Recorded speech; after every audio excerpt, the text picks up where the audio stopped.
Okay, coming back. This is the Lucifer Principle. I think it's volume, I want to say 8, but we'll check it afterward. Talking about the superorganism.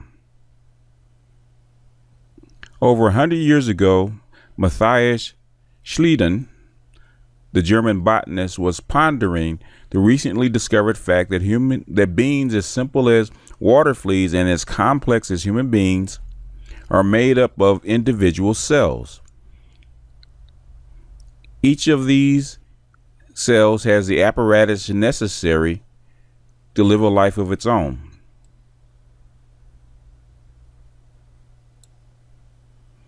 It is walled off in its own mini world by the surrounding edge of a membrane, carries its own metabolic power plants, and seems quite capable of going about its own business, ruggedly declaring its independence. Yet the individual cells, in pursuing their own goals, cooperate to create an entity much larger than themselves. Schleiden declared that each cell has an individual existence and that the life of the organism comes from the way in which the cells work together. That's very true. They found that out about DNA. Your cells do not need DNA to live. They need DNA to reproduce. Just like you don't need your sexual organs to live, but you need them to reproduce. You could take the DNA out of a cell and the cell will go on just fine as long as it has its mitochondria and it has its the organelles and other kind of apparatus. They can go live its entire life without its DNA. But to make a copy of itself, it needs DNA. In 1858, pathologist Rudolf Virchow took Schleiden's observation a step further. He declared that the composition of the major organism, the so-called individual, must be likened to a kind of social arrangement or society which a number of separate existences are dependent upon one another.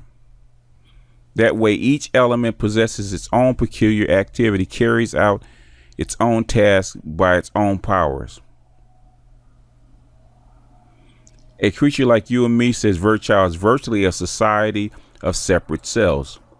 You have 1 trillion cells in your body, trillions of cells in your body. You are a whole entire universe, a whole entire galaxy on your own. You are a superorganism. So you imagine the size of, say, like a sperm whale. How many trillions of cells had to come together to create it? We've already seen the reasoning also works in reverse. A society that acts like an organism. See, we always seen the reverse. A society that acts like an organism. In other words, he's going to build it from here. Half a century after Virchow, etymologist William Morton Wheeler was observing the lives of ants. No ant is an island. Wheeler saw these tiny beasts maintaining constant contact, greeting each other as they passed on their walkway, swapping bits of regurgitated food, adopting social roles that range from warrior or royal handmaiden to garbage handler and file clerk. It's at the heart of many ants colonies is a room into which all incoming workers bring their discoveries. Seated at the chamber's center is a staff of insect bureaucrats who examine the new find, determine where it is needed in the colony, and send it off to the queen's chamber if it was a prized morsel, to the nursery if it's an ordinary nourishment, and to the construction crews if it would make a good mortar, or to the garbage heap kept just outside the nest. An ant colony is a mini city. Viewed from the human perspective, the activities of the individual ants seem to matter far less than the behavior of the colony as a whole. In fact, the colony acted as if it were an independent creature, feeding itself, expelling waste, defending itself, and looking out for its future. Wheeler was the man who dubbed a group of individuals collectively acting like one beast a superorganism. Interesting. The term superorganism slid into obscurity until it was revived by Sloan Kettering head Lewis Thomas in his influential 1974 book, Lives of a Cell. Superorganisms exist even on the lowest rungs of the evolutionary ladder. Slime mold are seemingly independent amoeba, microscopic living blobs who race about on the moist surface of a decaying tree or rotting leaf, cheerfully oblivious to each other when times are good. They feast gaily for days on bacteria and other delicacies, attending to nothing but their own selfish appetites. But when food runs out, famine descends upon the slime mold world. Suddenly, formerly flippant amoeba lose their sense of boisterous individualism. They rush toward each other as if in a panic, sticking together for all they're worth. Gradually, the clump of huddled microbeasts grow to something you can quite see clearly with the naked eye. It looks like a slimy plant, and that plant, a tightly packed mass of former freedom lovers, execute an emergency public works project. Like halftime marchers performing a pattern, some of the amoeba line up to form a stalk that pokes itself high into the passing currents of air. Then the creatures at the head cooperate to manufacture spores, and those seeds of life drift off into the breeze. If the spores land on a heap of rotting grass or a slab of decomposing bark, they quickly multiply, filling the slippery refuge with a horde of newly birthed amoeba. Like their parents, the little things race off to the far corners of each new home in a cheerful hunt for dinner. They never stop to think that they may be part of a community whose corporate life is as critical as their own. They are unaware that someday they, like their parents, will have to cluster with their fellows in a desperate cooperative measure on which the future of their children will depend. Interesting. Amoeba coming together, line up like form a stalk. Some almost like mushrooms. Mushrooms, and we think of as plants, but they're actually spores that come together. Another creature enlisted in the superorganism is a citizen of society called a sponge. I think I played a video of Howard Bloom talking about this. To you and me, a sponge is quite clearly a single clump of squeezable stuff. But that singularity is an illusion. Take a living sponge, run it through a sieve into a bucket, and the sponge breaks up into a muddy liquid that clouds the water into which it falls. That cloud is a mob of self-sufficient cells, wrenched from their comfortable, settled life between familiar neighbors and set adrift in a chaotic world. Each of those cells has theoretically got everything it takes to handle life on its own, just like our bodies. But something inside the newly liberated sponge cells tells it, you either live in a group or you cannot live at all. The micro beasts search frantically for their old companions, then labor to reconstruct the social system that bound them together. Within a few hours, the water of your bucket grows clear, and sitting at the bottom is a complete reconstituted sponge. Like the sponge cells and the slime mold, you and I are part of a vast population of pooled efforts move some larger creature on its path through life. Like the sponge cells, we cannot live in total separation from the. Like the sponge, we cannot live in total separation from human clumps. We're components of a superorganism. I've always said that. Human beings are a social animal. They are a mass social animal. Human beings cannot survive on their own for very long. I mean, for the most part, can't survive on their own. If you're born by yourself, you can't make it on your own. Human beings will die. Now, a mature human being that's learned how to survive in the woods can survive on his own, but from, I would say, 0 to about maybe 7 or 8, a human being will die without the group. Isolation, the ultimate poison. Remove the sponge cell from the sponge and prevent it from finding its way back to its brethren, and it dies. See that? Scrape a liver cell from the liver, and in its isolation, it too will shrivel up and give up life. But what happens if you remove a human from its social bonds, wrenching him from the superorganism of which he or she is a part? In the 1940s, the psychologist Renee Spitz studied human babies isolated from their mothers.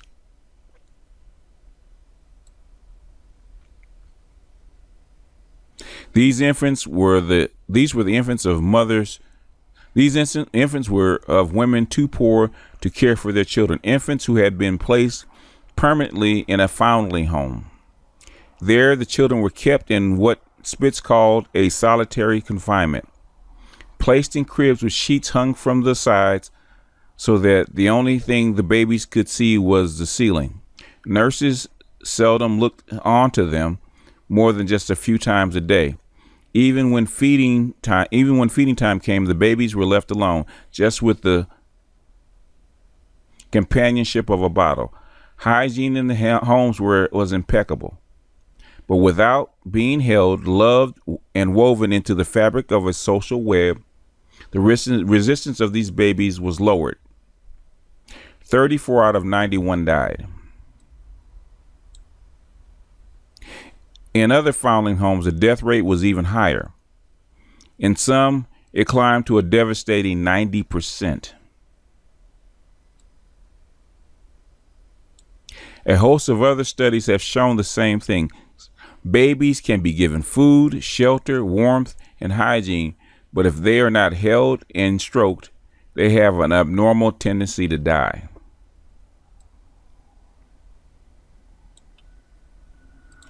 There's so much for rugged individualism. Two means have been discovered to produce depression in laboratory animals: uncontrollable punishment and isolation. Put an animal in a cage by himself, separated from his nestmates, and he will lose interest in food and sex, have trouble sleeping, and undergo a muddling of the brain.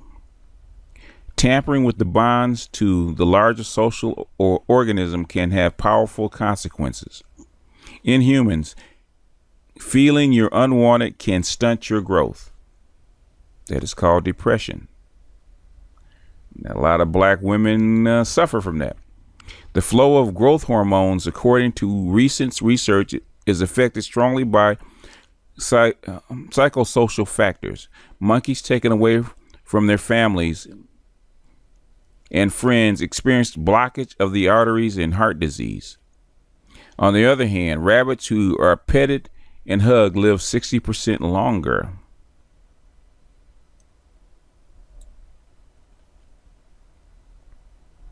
When their mates die, male hamsters stop eating and sleeping and often succumb to death themselves. Sounds like an old couple. They are not alone. A British study indicated that in the first year after a wife dies, a widower has a 40% greater risk of death. In another study at New York's Mount Sinai School of Medicine, men who had lost wives to breast cancer experienced a sharp drop in the activity of their immune system 1 to 2 months after the loss. A survey of 7,000 inhabitants of Alameda County, California, showed that isolation and the lack of social and community ties opened the door to illness and early demise.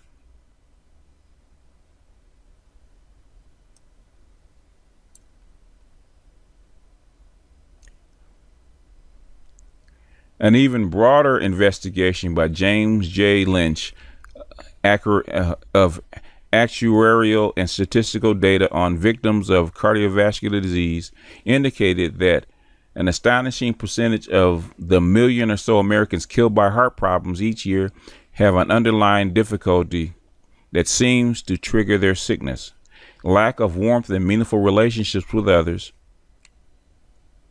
On the other hand, research in Europe suggested that kissing on a regular basis provides additional oxygen and stimulates the output of antibodies.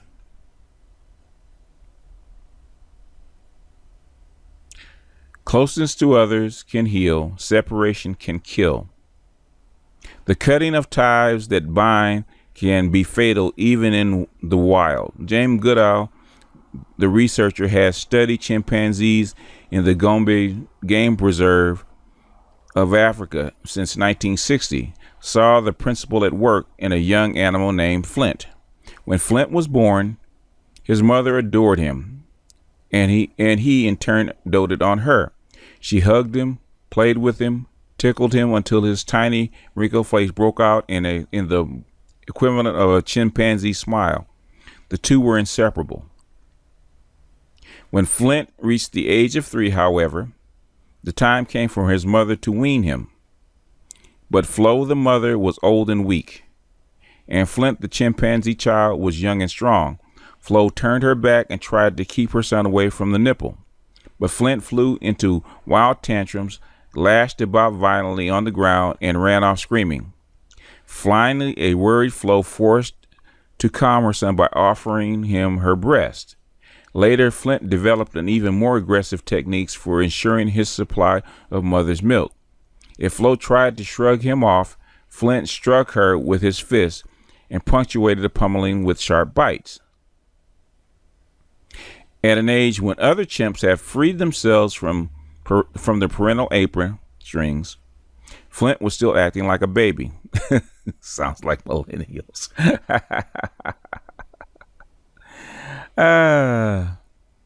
Though he was a strapping young lad and his mother was increasingly feeble, Flint insisted that his mama carry him everywhere, even if Flo stopped to rest, and Flint was anxious to taste the fruit of the trees at their next destination. The hulking child would push, prod, and whimper to get his mom moving again.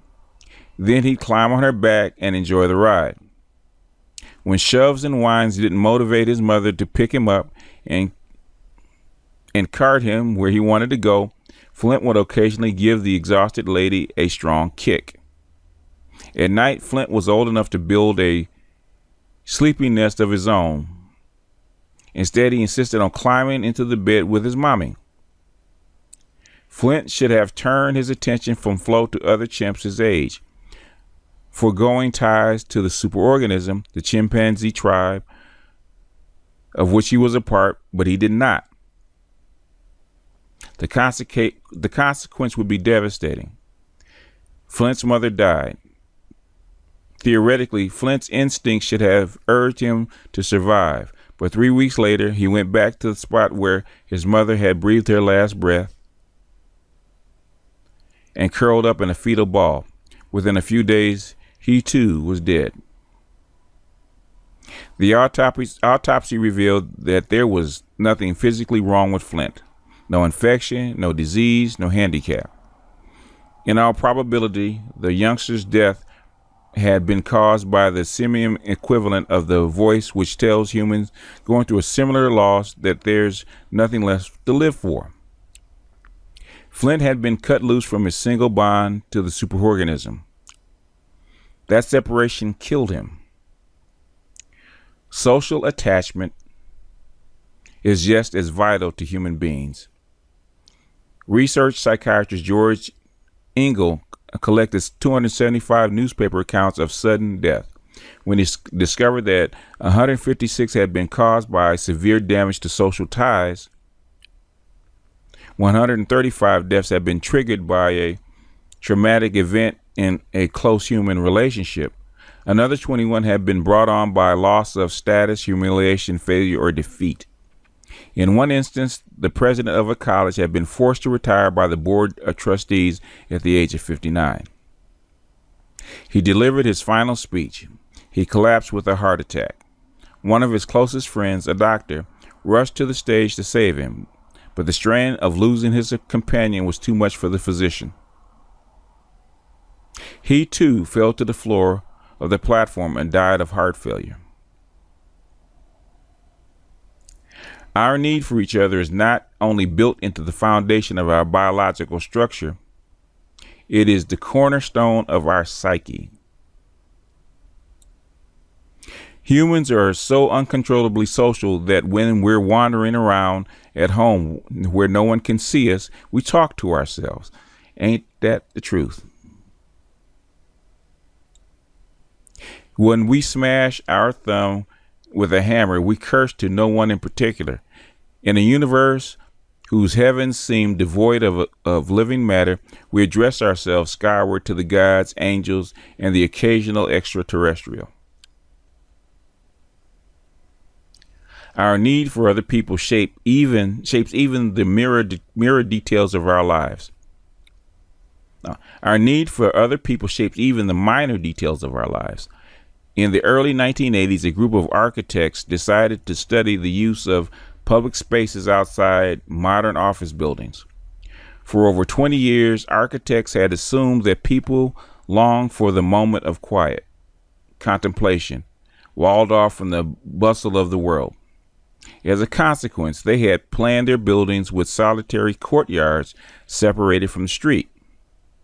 What the architects discovered to their astonishment was that people shunned the secluded spots. Instead, they parked themselves on low walls and steps near the packed sidewalks.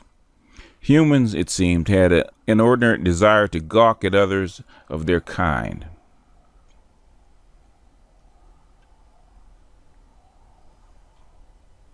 Even more distortions in the bonds of social connectedness can affect health. According to a study by J. Stephen Heisel of Charles River Hospital in Boston, the activity of a natural killer cells, the body's defenders from disease, is low for people who, on the Minnesota multiphasic personality test, demonstrate depression, social withdrawal, guilt, low self-esteem, pessimism, and maladjustment. Those who withdraw have pulled away from the embrace of their fellows. Those with guilt are certain that their sins have marked them for social rejection. See what they say about guilt? The maladjusted have failed to mesh with those around them, and those with low self-esteem are convinced that others have a good reason to shun them. In the study, low natural killer cell activity wasn't linked to use of meditation, alcohol, marijuana, or recent medical treatment, just to the measures of impaired social connection.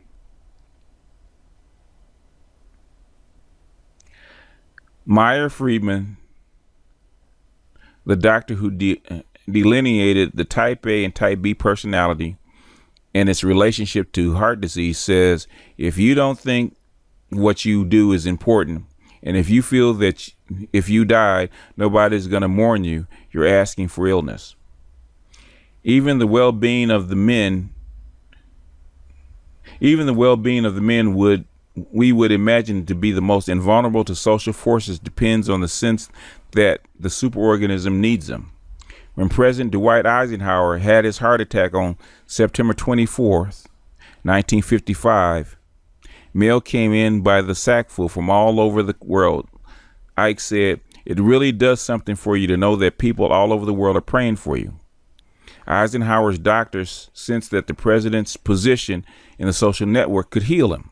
He insisted that Ike's aides continue to discuss business with the recuperating president, making him feel he was still important. Eventually, Ike went to Camp David for 5 weeks of rest.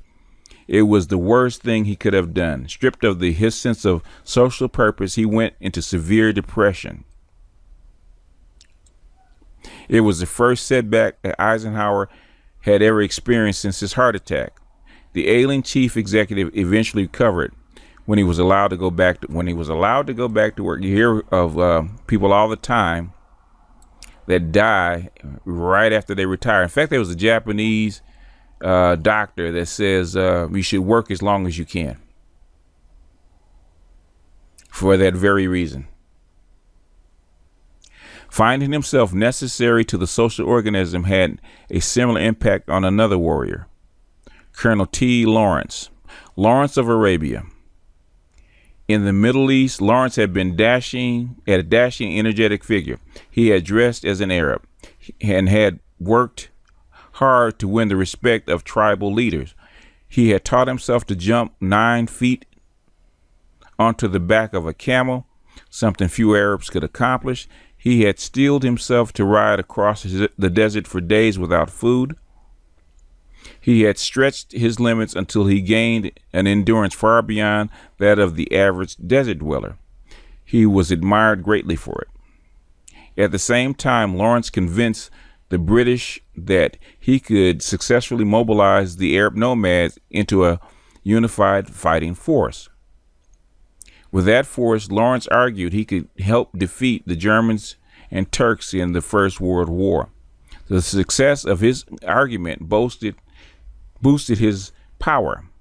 When he rode into a circle of Bedouin tents, his camels frequently carried several $1 million worth of gold, a gift to cement his negotiation with the desert chieftains.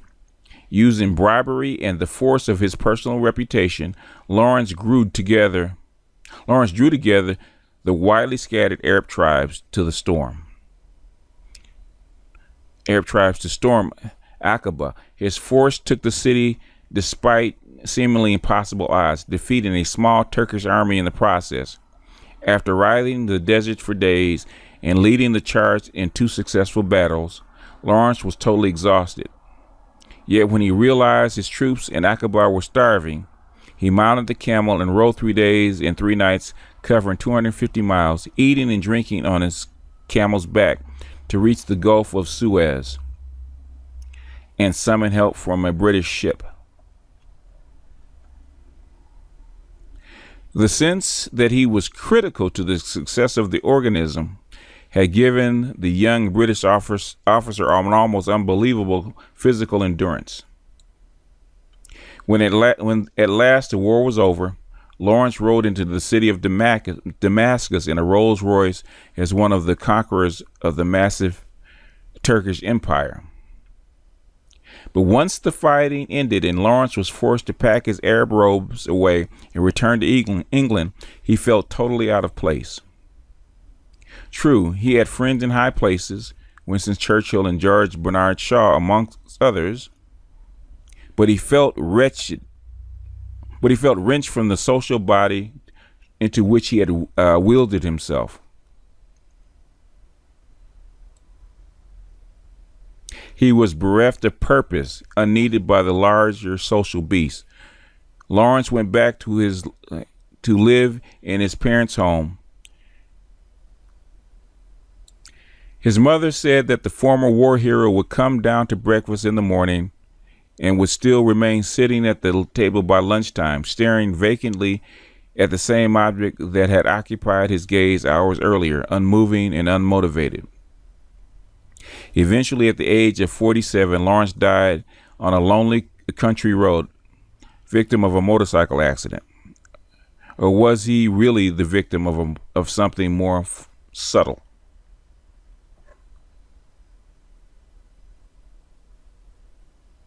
Not long before his death, Lawrence wrote to Eric Kennington, "You wonder what I'm doing. Well, so do I, in truth. Day seems to dawn, suns to shine. Days seem to dawn, suns to shine, evenings to follow, and then I sleep. What I have done, what have I done? What am I doing? What am I going to do? Puzzle me and bewilder me. Have you ever been a leaf and fallen from your tree in autumn and been puzzled about it. That's the feeling. Experts on suicide explain that vehicular accidents often occur to those who are depressed and courting death. Was it mere chance then that T.E. Lawrence, a man of almost superhuman physical skills, was killed by a bit of sloppy driving on a vehicle that he had used for years? Or had the former leader of the Arabs' inner calculators come to the conclusion that, like the unneeded cell in a complex organism, it was time for him to slip away?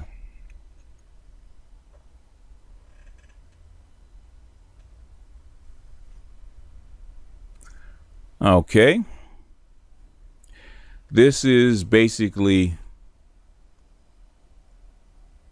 Bloom giving a lot of evidence for something coming later. Like I said, like you heard in the video, he focuses on the three ideas, right? Superorganism, ideas or memes, and the pecking order. Lawrence was at the top of the pecking order in his particular group, which were the Arabs, that he had basically put himself into. And like anything else, once a cell is separated from the body, it doesn't live that long.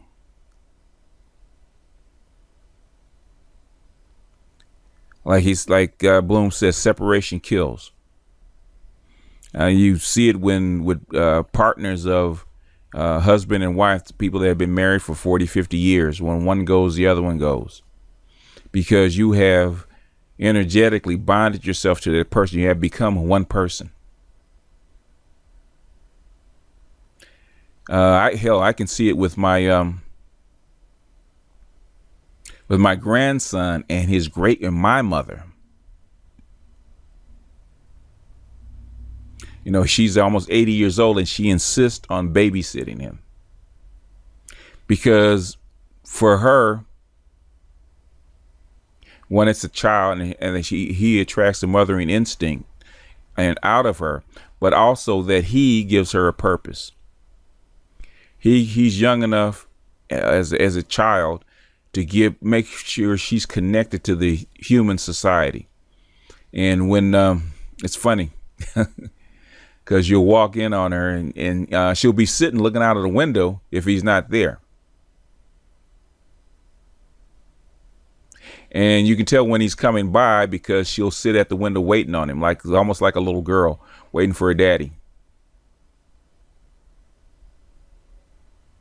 It's fascinating to see these things play out.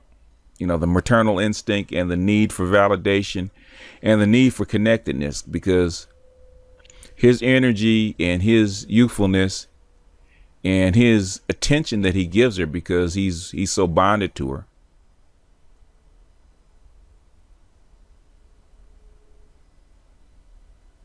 Is like something that she misses, because at her age, she doesn't have a whole lot going on outside. And at her age, a lot of her friends are gone. So like everybody else, like all human beings, they need something to live for. Now you see that play out in the opioid epidemic. You know, I've read a lot of stories about Middle America where white guys have basically, young white guys, not old white guys, but young white guys have OD'd, and the medics have brought them back in and brought them back to life. And they were saying, why did you bring me back to this? In fact, there's a story I'm probably going to read into the record on my Ibmore channel saying exactly that the unemployment crisis that we're going through is probably the biggest reason that the opioid, I would say, plague exists. So this plays right into what I've been saying. But with that, that's all I got for this one. This is just foundational material. There's going to be more interesting stuff to follow. I know that sometimes the book will bog down and won't be as interesting, but I want to take you through the whole book rather than just highlighting stuff. I think that's more instructive, because just like any book, and this one included, there's no book that's going to be a page turner. Very few books are page turners. You have to build a foundation of material, and that's what he's doing. So with that, I'm going to bounce out of here. I'll see you guys tomorrow on the next one. I'm going to try to put up at least 3 of these segments a week and try to get through this book, man. Instead of, I don't want to take a year trying to go through a book. Okay. That's just me. I hope you guys find this stuff interesting. I hope you guys, if you can find the book, read ahead. It's online. In fact, Young Grizzly did post, I think in one of the former videos, he actually posted a link to where you actually can find it on YouTube.